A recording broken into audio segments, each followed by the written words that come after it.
dalam suatu masyarakat dan dibuat serta ditegakkan oleh lembaga yang berwenang. Hukum berfungsi untuk menciptakan ketertiban, keadilan, dan kepastian berbagai aspek kehidupan. Dalam konteks bisnis, hukum mencakup berbagai peraturan yang mengatur bagaimana bisnis dijalankan seperti hukum kontrak, hukum perusahaan, hukum perlindungan konsumen, dan hukum kekayaan intelektual. Dalam konteks hukum, ada dua kategori utama yang membedakan jenis hukum secara umum, yaitu hukum publik dan hukum privat. Yang pertama ada hukum publik. Hukum publik adalah hukum yang mengatur hubungan antara negara dengan individu atau intensitas lain serta hubungan antar lembaga negara. Hukum ini mencakup peraturan yang dirancang untuk melindungi kepentingan umum dan memastikan keberjalannya pemerintahan yang baik dan adil. Contoh hukum publik meliputi hukum pidana, yaitu mengatur tindakan-tindakan yang dianggap sebagai kejahatan dan menetapkan sanksi bagi pelakunya, seperti pencurian, penipuan, dan penggelapan dana. Yang kedua ada hukum administrasi, yaitu hukum yang mengatur aktivitas atau organisasi pemerintah serta hubungan antara negara dengan warga dalam bisnis bidang administrasi publik. Yang ketiga ada hukum tata negara, yaitu hukum mengatur struktur dan fungsi lembaga-lembaga negara serta hubungan antara negara warga negara. Yang kedua ada hukum privat. Hukum privat juga dikenal sebagai hukum perdata, mengatur hubungan antara individu atau entitas satu dengan lainnya.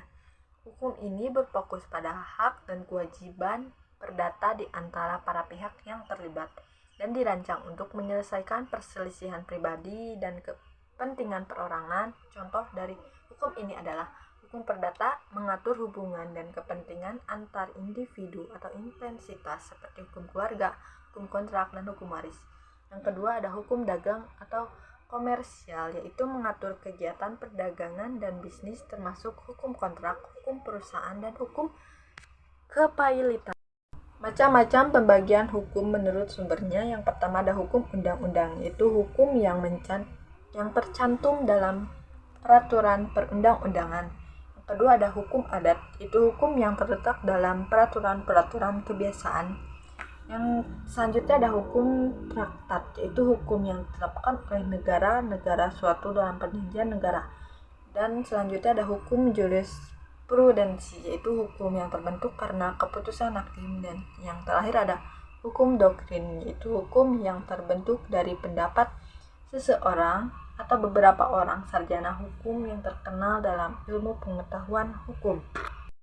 Menurut bentuknya, yang pertama ada hukum tertulis, itu hukum yang dicantumkan dalam berbagai perundang-undangan. Kedua ada hukum tak tertulis. Hukum tidak tertulis adalah hukum kebiasaan, hukum yang masih bisa hidup dalam keyakinan masyarakat tetapi tidak tertulis, namun berlaku dan ditaati seperti suatu perundang-undangan. Selanjutnya hukum menurut bentuknya, yaitu yang pertama ada hukum nasional, hukum yang berlaku dalam suatu negara. Kedua ada hukum internasional, itu hukum yang mengatur hubungan hukum dalam internasional. Hukum menurut sifatnya, yang pertama ada hukum yang memaksa, yaitu hukum yang dalam keadaan bagaimanapun mempunyai paksaan mutlak. Kedua ada hukum yang mengatur, yaitu hukum yang dapat dikesampingkan apabila pihak-pihak yang bersangkutan membuat peraturannya sendiri.